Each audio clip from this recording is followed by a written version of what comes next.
निर्वाचनको घोषणापछि वैधानिकतामाथि नै प्रश्न उठेको प्रतिनिधि सभाले धमाधम विधेयकहरू पारित गर्दैछ। निर्वाचन पहिले नै आवश्यक विधेयकहरू फास्ट ट्र्याकबाट पारित गराउने अभियानमा सरकार लागेको छ। तर केही समय पहिले दुवै सदनबाट पारित भएर राष्ट्रपति समक्ष पुगेको नागरिकता विधेयक भने राष्ट्रपतिबाट अझै अनुमोदन भएको छैन। एमालेको विरोधका बावजुद पारित भएको विधेयक राष्ट्रपतिले अध्ययन गरिरहेको राष्ट्रपति कार्यालयले जनाएको छ। नमस्कार, यो न्यूज एट टुडे, म हेमराज भट्ट।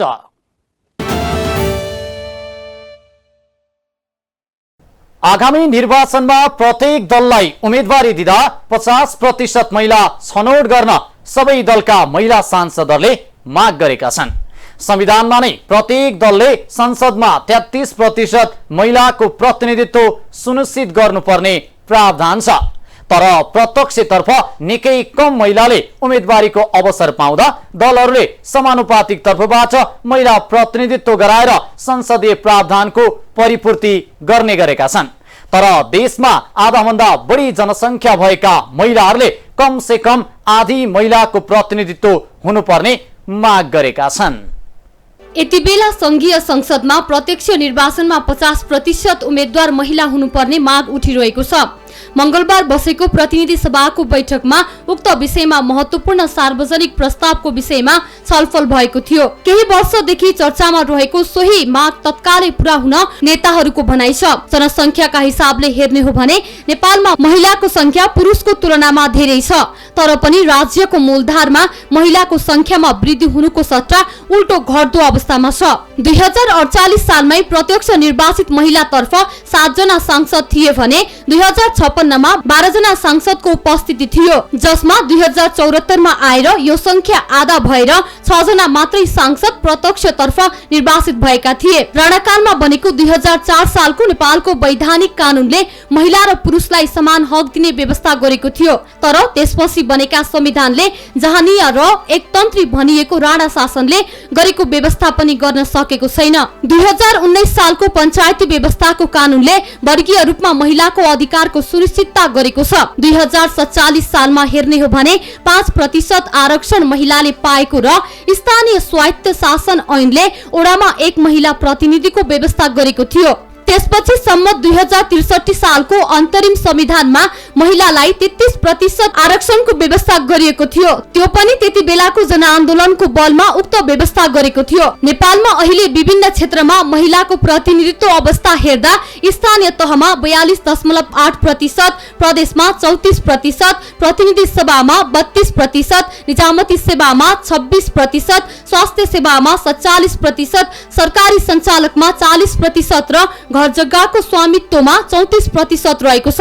आगामी चुनावदेखि नै दलहरूले प्रत्यक्षतर्फ 50% महिला उम्मेद्वार उठाउनु पर्ने माग उठिरहेको छ। मंगलबार प्रतिनिधि सभाको बैठकमा कानून मन्त्री गोविन्द प्रसाद शर्माले निर्वाचन सम्बन्धी कानूनको संशोधनका लागि सरकार तयार रहेको बताउनु भएको छ। उहाँले त्यस सन्दर्भमा निर्वाचन आयोगले गृह कार्य गरिरहेको बताउनु भयो। उहाँले लैंगिक समानता र समावेशिताको प्रतिकूल रहेको नेपालका कानूनहरूमा सरकारले विगतदेखि नै संशोधन गर्दै आएको उल्लेख गर्दै निर्वाचनको प्रयोजनको सन्दर्भमा लैंगिक समानता र समावेशिताको अनुकूल नै कानून परिमार्जन गर्ने सरकारको नीति रहेको प्रश्न पार्नुभयो। हामीले चाहिँ सन् 2030 सम्म संघीय संसदमा महिलाहरूको प्रतिनिधित्व 40%, प्रदेशमा 40% र स्थानीय तहमा 42% पुर्याउने एउटा लक्ष्य लिएका छौँ। त्यो लक्ष्यप्रति सरकार अहिले पनि प्रतिबद्ध छ। मलाई विश्वास छ दलहरू पनि यसमा प्रतिबद्ध हुनुहुन्छ। अब हामीले चाहिँ त्यो लक्ष्य हासिल गर्नको लागि लिगल रिफर्ममा भन्दा बढ्ता इम्प्लिमेन्टेसनमा ध्यान दिनुपर्ने आवश्यकता छ। कानुनमा निर्वाचनसँग सम्बन्धित केही कानुनको गृह कार्य जारी छ। निर्वाचन आयोगसँग पनि त्यसमा काम गरिरहेको छ। कतिपय अब्स्ट्याकल भएको कुराहरूमा इम्प्रुभ गर्न, पुनरावलोकन गर्न सरकार हमेसा तत्पर छ। त्यस्तो ठाउँहरू देखिएको अवस्थामा त्यसलाई कानुन बनाएर ती अब्स्ट्याकलहरू हटाउन सरकार प्रतिबद्ध रहेको बेहोरा म अनुरोध गर्न चाहन्छु। सम्माननीय सभामुख महोदय, प्रस्तुत सन्दर्भमा लैंगिक समानता र समावेशिताको प्रतिकूल रहेको नेपालका कानुनहरूमा सरकारले विगतदेखि नै संशोधन गर्दै आएको परिमार्जन गर्दै आएको र अहिले पनि परिमार्जन र संशोधन र पुनरावलोकन गर्ने काम चाहिँ जारी रहेको कारणले गर्दा आवश्यक कानुनमा परिमार्जन गर्दै जाने नेपाल सरकारको नीति रहेको बेहोरा सम्माननीय सभामुखज्यू मार्फत म माननीय सदस्यलाई अवगत गराउन चाहन्छु। त्यस्तै मंगलबारको प्रतिनिधि सभा बैठकमा आगामी प्रदेश सभा र संघीय संसदको निर्वाचनमा महिलाको समानुपातिक सहभागिता गराउन आवश्यक भएको भन्ने जरुरी सार्वजनिक महत्त्वको विषयमा कानून मन्त्रीको ध्यानाकर्षण गराउँदै सांसद बिन्दा पाण्डेले आगामी स्थानीय तह निर्वाचनमा पनि प्रमुख र अध्यक्ष, उपप्रमुख र उपाध्यक्ष, वडा अध्यक्ष, जिल्ला समन्वय समितिको प्रमुख र उपप्रमुखमा हरेक दलले कम्तीमा 50% महिला उम्मेदवारीको व्यवस्था गरिनुपर्ने बताउनुभयो। त्यस्तै दलित महिला सदस्यको उम्मेदवारी नपरेको अवस्थामा सो स्थान रिक्त नराखी अन्य कुनै सीमान्तकृत तथा अल्पसंख्यक समुदायको महिलाले उम्मेदवारी दिन सक्ने व्यवस्था गर्नुपर्ने पनि उहाँले बताउनुभयो। संघीय संसदको प्रतिनिधि सभा र प्रदेश सभाको पहिलो हुने निर्वाचन प्रणाली अन्तर्गत उम्मेदवारी दिँदा प्रत्येक दलले लैङ्गिक आधारमा समानुपातिक संख्यामा उम्मेदवारी दिने व्यवस्था गरिनुपर्छ र दोस्रो, आगामी स्थानीय तहको निर्वाचनमा प्रमुख र अध्यक्ष, उपप्रमुख र उपाध्यक्ष, वडा अध्यक्ष, जिल्ला समन्वय समितिको प्रमुख र उपप्रमुखमा हरेक दलले कम्तीमा 50% महिला उम्मेदवारीको व्यवस्था गरिनुपर्छ र स्थानीय तहको वडामा अहिले पनि 123 वटा वडामा दलित महिलाहरूको स्थान खाली छ। त्यसले त्यस्तो ठाउँमा यदि उम्मेदवारी परेन भने त्यो उम्मेदवारीको समय सकिने बित्तिकै अरू कुनै चाहिँ समुदायबाट पनि महिलाहरूले उम्मेदवारी दिन सकिने सीमान्तकृत अथवा चाहिँ अल्पसंख्यक अथवा अरू कुनै समुदायको उम्मेदवारी दिने हिसाबले व्यवस्था गरिनुपर्छ। पूर्व गृहमन्त्री समेत रहनुभएका नेकपा एमालेका सांसद खगराज अधिकारीले सत्तापक्ष र सरकार संसद प्रति जवाफदेही नभएकाले महिलाहरूको समानुपातिक समावेशी प्रतिनिधित्वको सवाल पनि ओझेलमा परेको दावी गर्नुभयो। मंगलबार आगामी प्रदेश सभा र संघीय संसदको निर्वाचनमा महिलाको समानुपातिक सहभागिता गराउन संसदमा पेश गरिएको जरुरी सार्वजनिक महत्त्वको प्रस्ताव माथिको छलफलमा भाग लिँदै सांसद अधिकारीले आफ्नो पार्टी राज्यका हरेक निकायमा महिलाहरूको समानुपातिक प्रतिनिधित्व सुनिश्चित गराउन निरन्तर लागिरहेको बताउनुभयो। सांसद अधिकारीले महिलाहरूसँग क्षमता भएकाले उनीहरूलाई प्रतिनिधि सभाको प्रत्यक्षतर्फ उम्मेदवारी बढाउने कुरामा आफ्नो पार्टी प्रतिबद्ध रहेको पनि बताउनुभयो। प्रतिनिधि सभा नियमावलीको परिच्छेद 9 मा महिनाको दुई पटक प्रत्यक्ष प्रधानमन्त्री संसदमा उपस्थित भएर प्रश्नोत्तर कार्यक्रम गर्नुपर्ने 1 घण्टाको समय छ। संसदप्रति सरकार सत्तापक्ष नै जवाफदेही छँदै छैन सामान्य सभा महोदय। अनि अहिले हामीले अरण्य रोदन गरेर के हुन्छ? सत्तापक्ष नै स्वयं तयार छैन।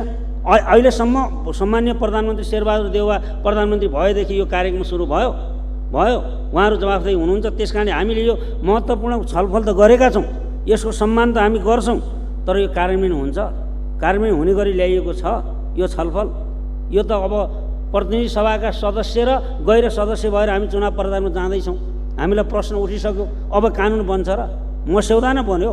त्यसैले कानुन बनाउने हक हामीसँग छ, हामीले त हैसियत राख्छौँ र तर पनि जो महत्त्वपूर्ण विषय जो उठेको छ यसका प्रति हाम्रो पूर्ण समर्थन छ र हाम्रो पार्टी नै हो, नेकपा एमाले नै हो महिलाहरूको प्रतिनिधित्वको लागि सतत प्रयत्न गर्ने, निरन्तर लाग्ने। साधना प्रधान, मङ्गला देवी, साहना प्रधानहरूले, योगमाया नेउपानेहरूले जो अथक प्रयत्न गर्नुभयो, युगीन जिम्मेवारी पुरा गर्नुभयो, त्यसको अविच्छिन्न उत्तराधिकार संस्थाको रूपमा नेकपा एमाले अहिलेसम्म कार्यरत छ।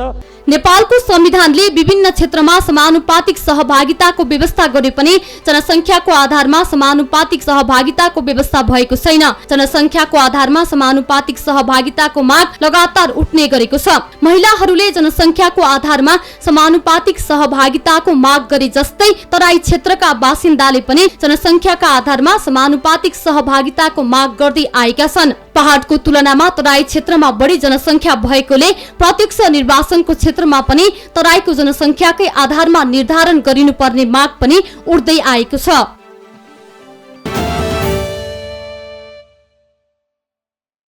राजधानीका सडकहरूमा फोहोरको डुङ्गुर थपिरहेछ। खोलाका करिडोरमा फोहोर भरिएका ट्रकले दुर्गन्ध छरिएको छ। फोहोर व्यवस्थापन नै आफ्नो पहिलो एजेन्डा भनेको काठमाडौँका मेयर फोहोरको समस्याले हताश जस्ता देखिन थालेका छन्। बन्सरे डाँडामा स्थानीयको निरन्तर अवरोध अन्त्य गराउन नसकेर बालेन आजित भइसकेका छन्। फोहोरको व्यवस्थापनको कुरा त आफ्नो ठाउँमा छ। बालेन शाहले महानगरपालिका पहिलो कार्यसभाबाट गरेको शौचालय व्यवस्थापनको निर्णय पनि अलपत्र परेको देखिन्छ। निर्णय गर्दा उत्साहका साथ सहभागिताका लागि तयार भएका निजी क्षेत्रले पनि पछिल्लो समय अभियानलाई साथ नदिएको हो कि भन्ने देखिन थालेको छ। देशको राजधानीको रूपमा रहेको काठमाडौँ उपत्यका देशभरका थुप्रै मानिसहरूको कर्मथलो बन्ने गरेको छ। उपत्यकाका 3 जिल्ला मध्येको काठमाडौँ जिल्लाभित्र पर्ने काठमाडौँ महानगरपालिका उपत्यकाको मध्य क्षेत्रमा पर्छ।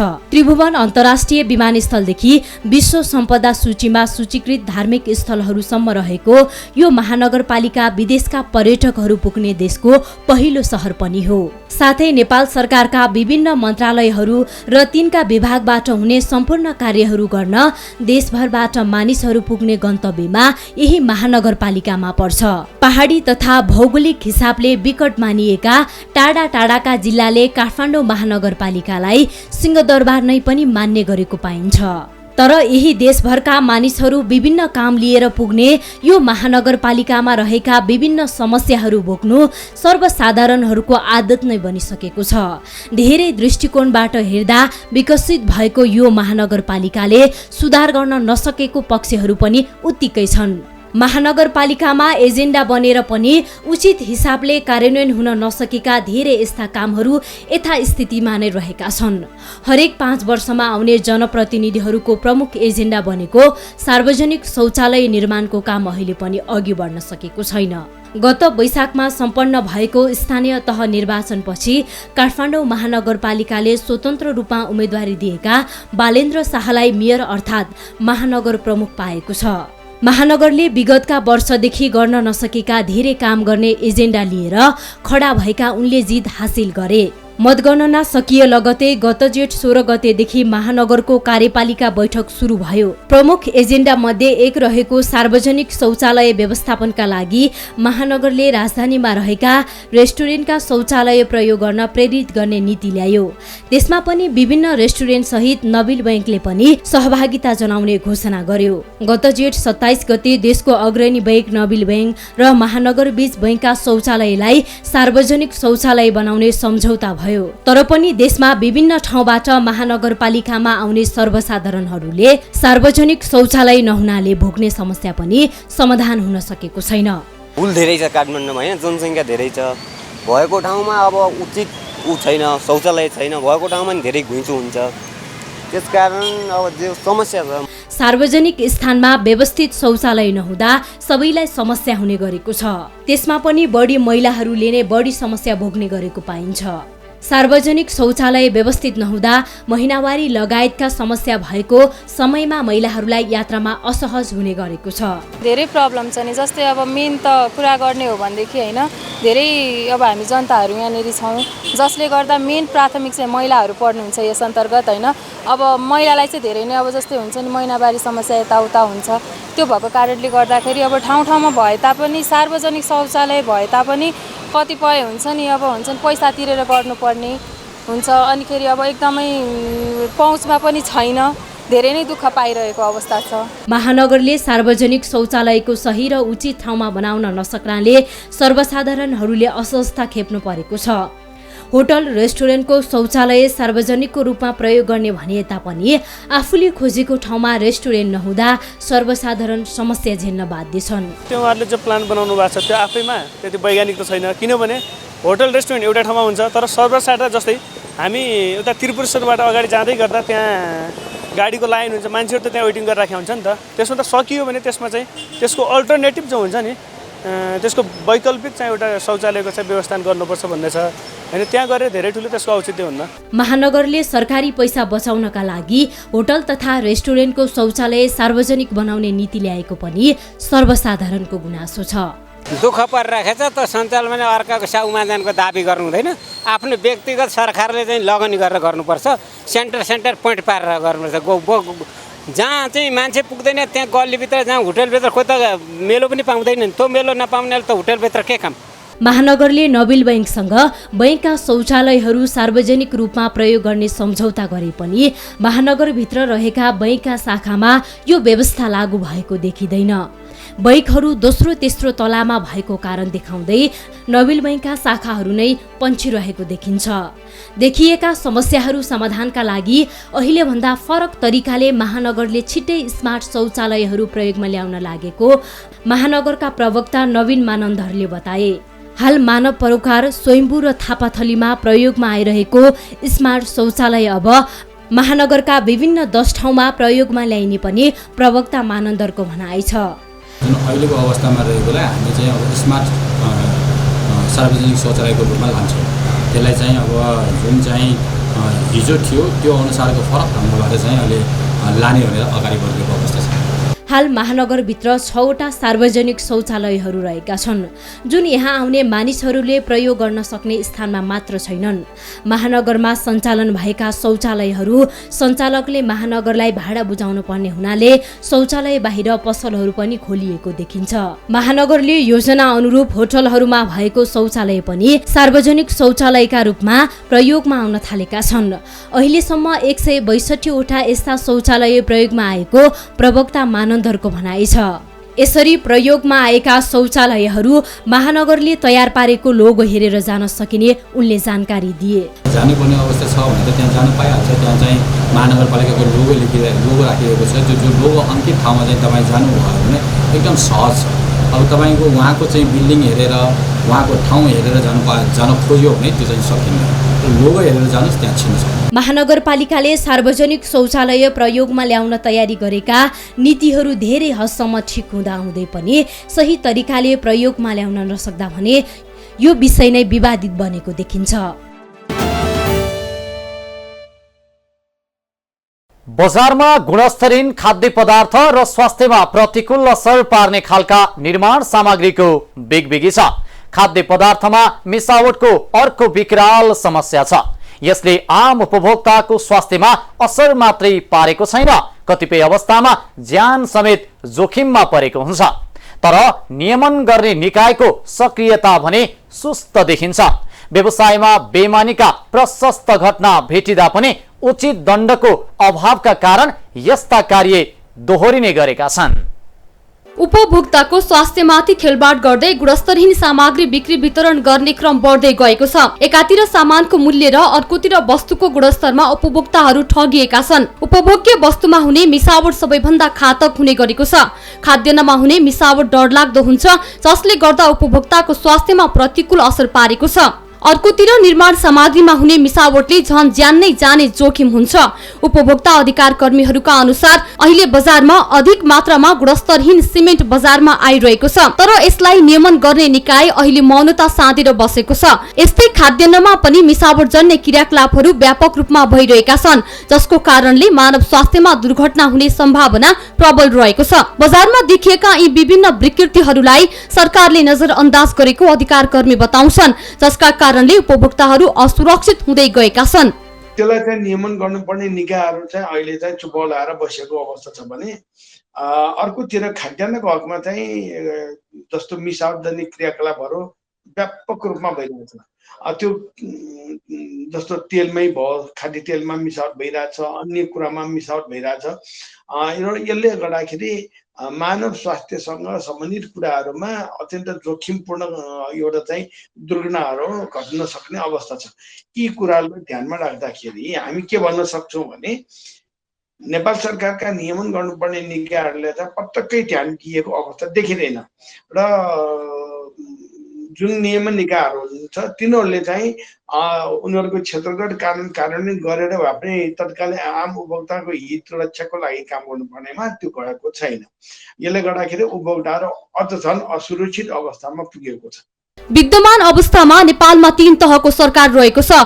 तिनै सरकारले उपभोक्ताको हित संरक्षण गर्ने उत्तरदायित्व मध्ये सबैभन्दा बढी स्थानीय सरकारको छ।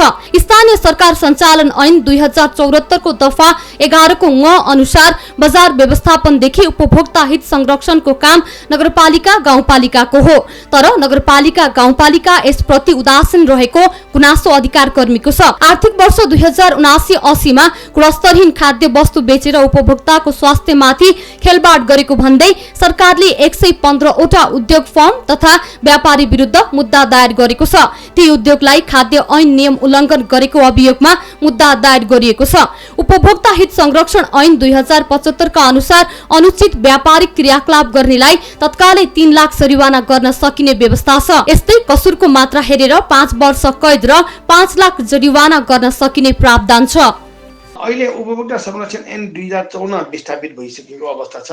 अहिले उपभोक्ता संरक्षण ऐन 2075 कार्यान्वयनको अवस्थामा छ र उपभोक्ता संरक्षण ऐन 2075 ले के भन्छ भने यस्तो अनुचित व्यापारिक क्रियाकलाप गर्ने, मिसावट जन्य क्रियाकलाप गर्नेलाई सजायको महलमा अधिकतम उनीहरूलाई चाहिँ तत्कालिक जरिवाना गर्न सक्ने भनेको 3 लाख रुपियाँ तत्कालिक जरिवाना गर्न सकिन्छ। सरकारको यो नियमन गर्ने निकायको रूपमा रहेको वाणिज्य आपूर्ति र उपभोक्ता संरक्षण विभागको निरीक्षण टोलीले मौकैमै उसले चाहिँ 3 लाख रुपियाँसम्म जरिवाना गर्न सकिन्छ भने कसुरको मात्रा हेरेर 5 वर्ष कैद र 5 लाख रुपियाँ जरिवाना गर्न सक्ने अवस्था देखिन्छ।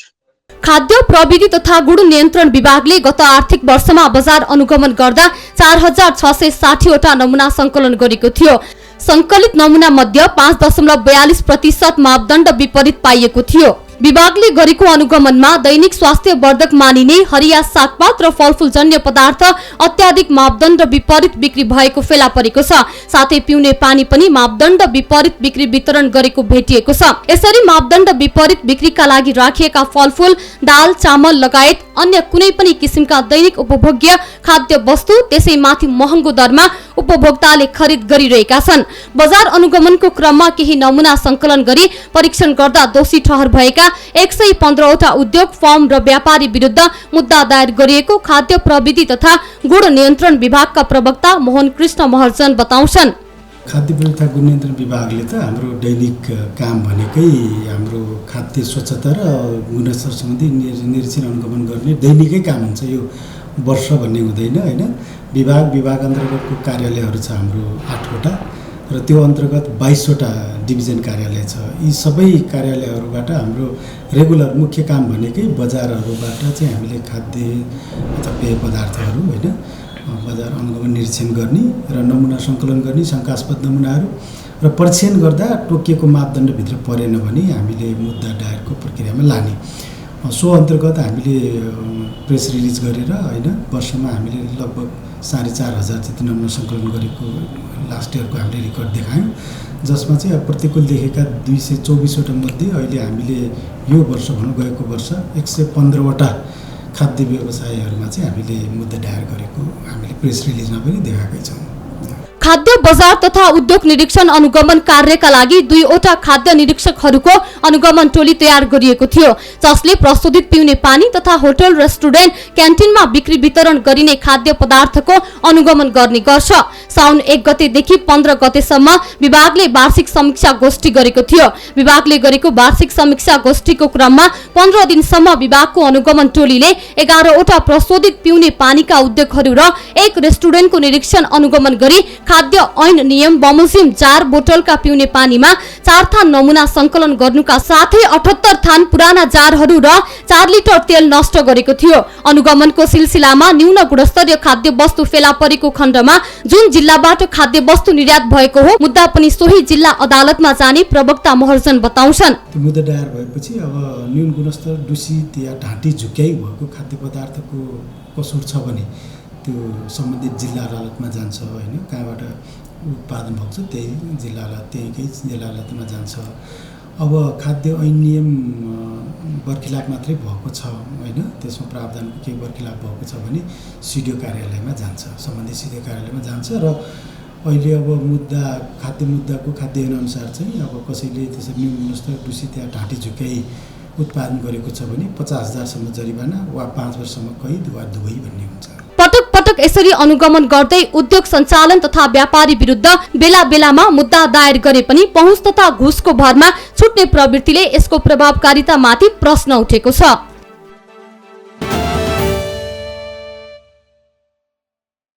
सडकमा थुप्रिएका फोहोर, खाद्य सामग्रीमा मिलावट, स्वास्थ्यमा असर पार्ने विभिन्न सामग्रीले जनताको स्वास्थ्यमा प्रतिकूल असर पारिरहेको छ। अनुगमन गर्ने निकायहरू आफूले अनुगमन गरिरहेको दाबी गर्छन्। तर पनि यस्ता सामग्री बजारमा छताछुल्ल हुनुले अनुगमन प्रभावकारी नभएको अथवा बेइमानी गर्नेलाई उचित दण्डको व्यवस्था नभएको देखाउँदछ। आम सर्वसाधारण स्वास्थ्य खेलासीको विषय होइन। हवस् त आजलाई न्युज एट टुडे यति नै। हामी सबै बिदा चाहन्छौँ। नमस्कार।